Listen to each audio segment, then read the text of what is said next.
Тэгэхээр би ингэж бодож байна л да. Альва нэгэн шинэ эмийг хүлээж авах хэрэгтэй. Тэрийг өшөө улам боловсралгүй болгох нь бидний үүрэг юм шиг байна. Мэдээж бүх юм гэлцэл одоо бидний мөрөөдлөөр бүх юм явахгүй шүү дээ. Амьдрал. Тэ өнөөдөр энэ эдийн засгийн форумд бол их хангалтгүй дутууд болмог байгаа харагдаж байгаа. Гэхдээ энийг өшөө цааш нь бид нийлж байгаа. Өшөө боловсронгүй. Энэ форум дээр хэлж ярьсан бүх шийдвэрүүд та бидний амьдралд ажил болоод айл болгон хүн болгоны төрөвчөнд очдог байх хэрэгтэй шүү дээ. Энийг л бид хүсэж байгаа.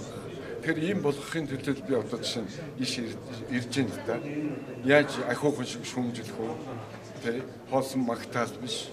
Өнөөдөр энэ эдийн засгийн форум дээр ярих нэг гол асуудал юу вэ гэхээр энэ ажилгүйдлийн асуудлыг яах юм? Залуучуудын хүсэж байгаа сарын цалин 1000-аас 2000 долларт яаж хүргэх юм? Тийм боломж байгаа юм.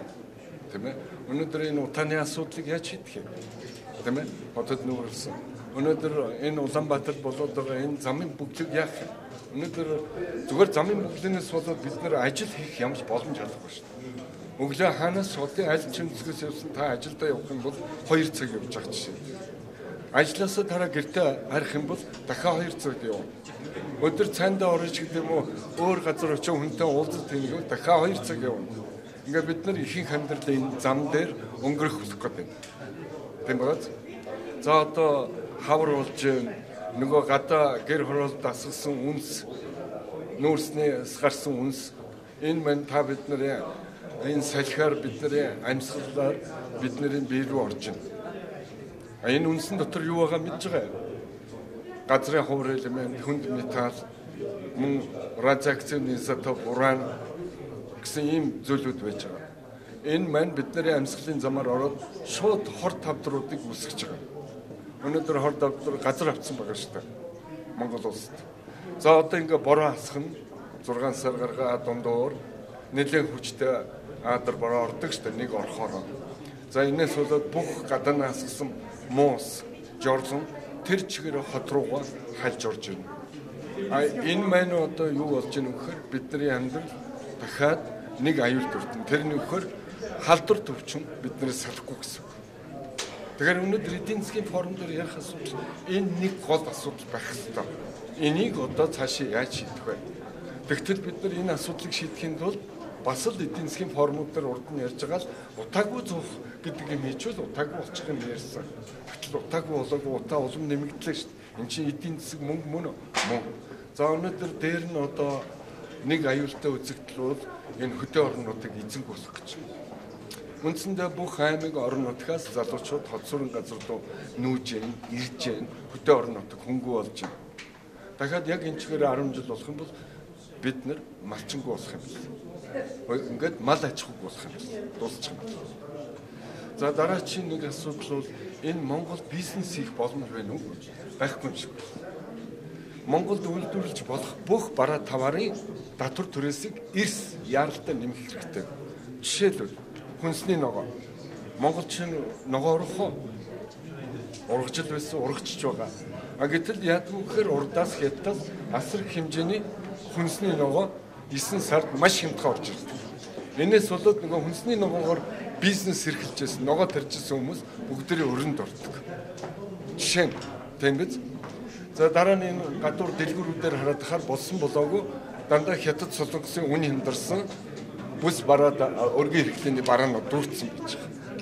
Тэгвэл оюутлын үйлдвэр байгуулаач юм уу эсвэл дизайнер болоод сургууль төгсөөд бид мөнгө олохгүй юм чинь тэр мэрэгжлийг эзэмших хэрэг байх юм.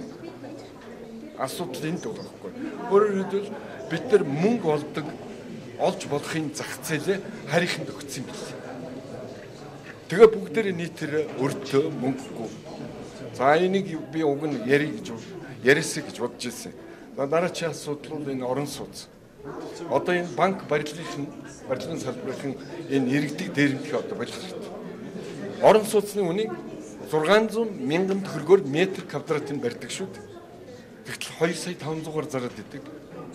Нөгөө 2,500-аар үнэлсэн байшингийн банк аваад жилийн 10% үүтэй өгч шүү дээ. Өөрөөр та 100 сая төгрөгөөр байшин авсан бол 10 жилийн дараа 200 сая төгрөг болох төлөх юм шүү дээ. Ингээд нөгөө 600 мянган төгрөгийн байшин 8 дахин нугал зарж байна. Энийг одоо яах вэ? Энийг одоо болмоор байна шүү дээ. Тэгэхээр одоо нөгөө дээр бидний өвөөнөр байлаа шүү дээ. Одоо Данзан бодоо гэдэг тэр намын бүгд их хурал дээр нэг илтгэл тавиад ярьж ирсэн юм. Иргэн баян бол улс баян. Швейцар руугаа улс мэд бид хөгжих ёстой маа гэж. Тийм үү? Бид энэ айгүй ухаантай үг байгаа байхгүй. Өнөөдөр хүмүүсээ орлоготой мөнгөтэй болгож эдийн засгийн өсөлт бий болох юм байна. Иргэдэн мөнгөтэй байх юм бол байшин худалдаж авдаг юм байна. Машин авдаг юм байна. Үйлчилгээ авдаг юм байна. Татвар төлдөг юм байна. А иргэдэн ядуу байх юм бол юу ч авдаггүй, ямар татвар төлөгдөггүй хоосон байт юм.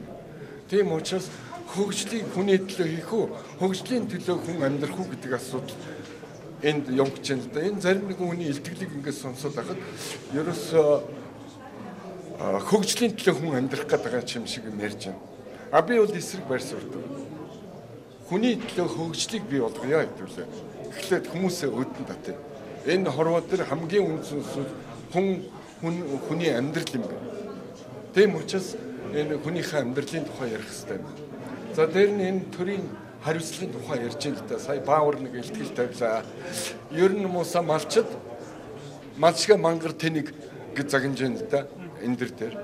Тийм ээ. Бидний удам угсаа өвгдээц мэн малчсан үнэ.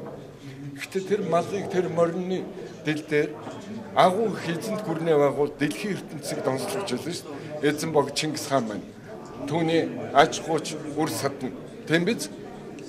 Тийм учраас бидний гарал үүслийг нэг их басамжил доромжлуулах шаардлагагүй хаа. Энэ их буруу надад санагдлаа сая. За дараагийн асуудал төрийн албаагчдын хариуцлагын тухай ярьж байна. Тийм биз? Өнөөдөр албан тушаал авчихад хэн авилгал ав гэсэн. Ягд хулгай хийгээд байгаа. Ягд хууль зөрчиж байгаа. Жирийн энгийн иргэд бол бүгдээрээ хуулийн өмнө хариуцлага үлдээдэг шүү дээ. 5,000 төгрөг хулгай хийгээд үзэлдэ та гадуур яваад. Тэгвэл та шүгтэр очиод 5-аас 10 жилийн ял авдаг үстэй. А тэгвэл төрийн албаагчид нь хэдэн 100 саяар нь хулгай хийчихээр хариуцлага өөрдгөө их орон чулж байдаг. А энгийн жирийн иргэд бол их оронч биш юм байна л да. Иргэд яагаад гэхээр өнөөдөр юу хүсэж байгаа. Бид ядуу байж болно. Гэхдээ шудраг ёсыг хүсэж байгаа шүү. Ил тод байдлыг хүсэж байгаа шүү. Хариуцлагатай төртөө байхыг хүсэж байгаа шүү. Тэгэхээр энийг нулимад байна. Энэ буруу гэж би бодож байна. Үр дүнтэй байх ёстой шүү дээ. Яагаад гэхээр өнөөдөр та бүгд энэ олуулаа улс орныхаа нийгмийн эдийн засгийн тухай энэ хэлцүүлгийн ярилцлаганд орж байгаа нь өөрөө нэг үр дүн шүү дээ. Урд өмнө ерөөсөө ийм огт хийдэг байсан шүү дээ. Хэн хаана очиж үзэл бодлоо хүсэл мөрөөдлөө ярих уу гэдгийг тухай хаалттай таг байсан шүү дээ. Одоо бол бас арай жоохон нээлттэй болсон. Тийм учраас энэ форумд бол маш идэвхтэй оролцдог болох хэрэгтэй. Нийтээр ажил хэрэгч хүмүүс зовлон жаргалаа ярьдаг байх хэрэгтэй. Яаж энэ улс орны өнөөгийн хүнд байдлуудаас гарах уу энэ тухай их ярьдаг болох хэрэгтэй. Та яг энэ эдийн засгийн форумаар хамаахан төслүүдээр хөтөлбөр нөлөөлөлийг яриад шүү дээ. Өмнө нь ярины ягаад хөтөлдөггүй байсан бол одоо ягаад хөтлөе гэж яриад байдیں۔ Гэхдээ яг манад одоо жишээ нэг юм байна л да. Сая үнэнхүү Баавар гэдэг хүний илтгэл надад таалагдсан. Миний маш их гэдэг хөдөл гэсэн. Тийм худалж байж болохгүй шүү дээ. Ер нь жишээ нь би үлдэр худалдааны сайт хийжсэн. Борог гэд манай том алтны орд байсан нэг 50 тонн орчим алтны нөөцт.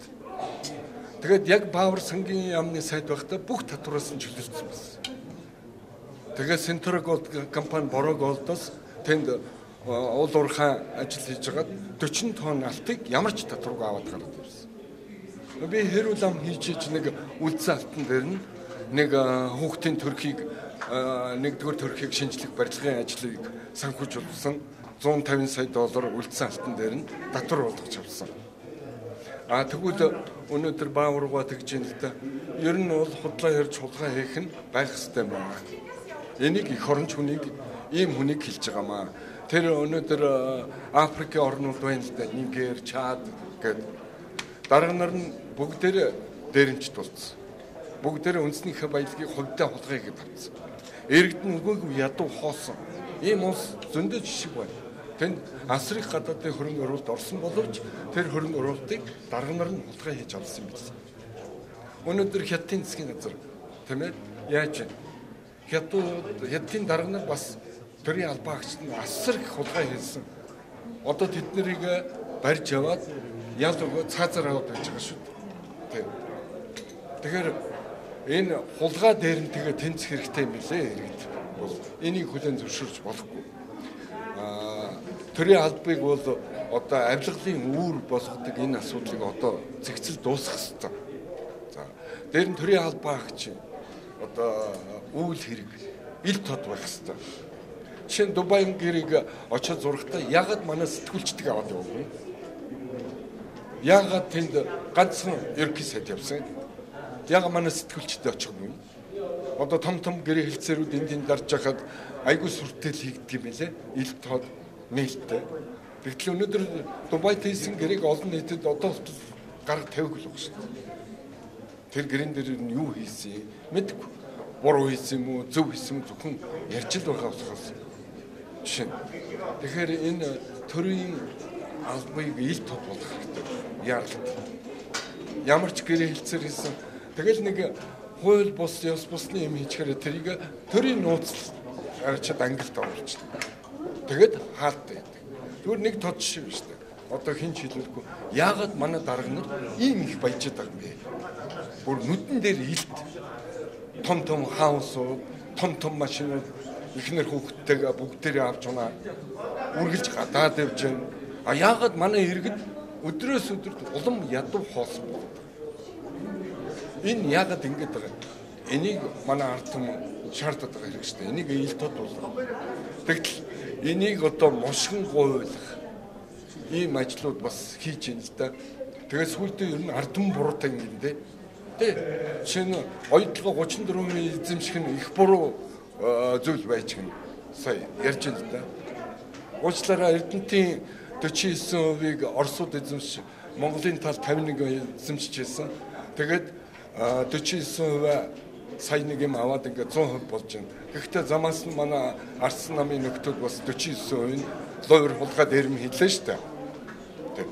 Хэрвээ 49 51-тэйгээ нийлүүлээд олон улсын зах зээл дээр хөрөнгөний бирж дээр гаргах юм бол бид нар Монгол улс их мөнгө олох боломжтой. Тэр олсон мөнгөөр Монгол хүн болгоно хүртэх хэрэгтэй. Хөгжлөөр дамжуулж хямдхан орон сууцтай болох хэрэгтэй байна. Цалингийн нэмэх хэрэгтэй байна. Үйлдвэр олон үйлдвэрүүд иргэдээ ажил хөдөлмөртэй болох хэрэгтэй байна. Өндөр цалинтай. Хэрвээ Эрдэнэтийн 49-ийг одоо тэрэн дээр яриад байгаа нэг мангар утсанд л авсан билээ л дээ. Тэр хүнд одоо ямар баталгаа байна хөрөнгөний. За яхаа авч. Тэр хүн маань монголчууд энэ олон монголчуудын тухай санаа зовх болов уу гэдэг асуудал гарч ирдэг. Магадгүй тэр хүн аваад нөгөө хувьцаагаа Хятад ч юм уу хаа нэгэн газар зарчвал бид нар одоо яах вэ? Тэгэхээр энэ Монгол улсад хийж байгаа бүх юм Монгол хүний төлөө, Монгол улсын төлөө, Монгол хүмүүсийн сайн сайхан амьдралын төлөө хийгддэг ийм бизнес болоосаа гэж үзэж байна. Тэрнээс нэг гэр бүлийн төлөө биш. Одоо бол дэлхийд тэр зэрлэг капитализм бол дууссан шүү дээ. Илүү одоо паблик компаниуд хөгжиж байна. Том компаниуд хувьцаагаа олон нийтэд нээлттэй зарж байна. Тэгэхээр хамт төслүүдээ ингээ хөтлөхөөр бас цаагаад цаашаа хийгээд. Гэхдээ том төсөл хөдлөөгүй шөдөлж л байгаа шүү дээ. Байж л байсан. Ганцхан дэлхийн зах зээлээс л хамааралтай байгаа шүү дээ. Тэрний үгээр нүүрсний үн унсан учраас нүүрсээ гаргаж чадаагүй байсан. Сая нүүрсний үн жоохон өндөрсөн учраас нүүрсээ гаргаал явж байна. Ретинто оюутлогоо компани ажиллаа хийж л байгаа шүү дээ. Хин тэрийг зогсоосон юм. Хин зогсоогүй шүү дээ. Гэхдээ энэ дэр нэг асуудал билдэ төмөр замын асуудал тийм. Өнөөдөр дэд бүтц бол манай тусгаар тогтнол. Тэ. Өргөн төмөр зам тавих уу, нарийн төмөр зам тавих уу гэдэг асуудал. Өнөөдөр ярьж байна. Гэхдээ энэний ард тусгаар тогтнолын асуудал яах вэ гэдэг асуудал бас бий. Тэ. Өнөөдөр өөр Монгол гэхэд 5 сая өөр монголчууд. Тэгвэл өнөөдөр өөр Монголын хотод 40 50 сая хятад амьдарч байна.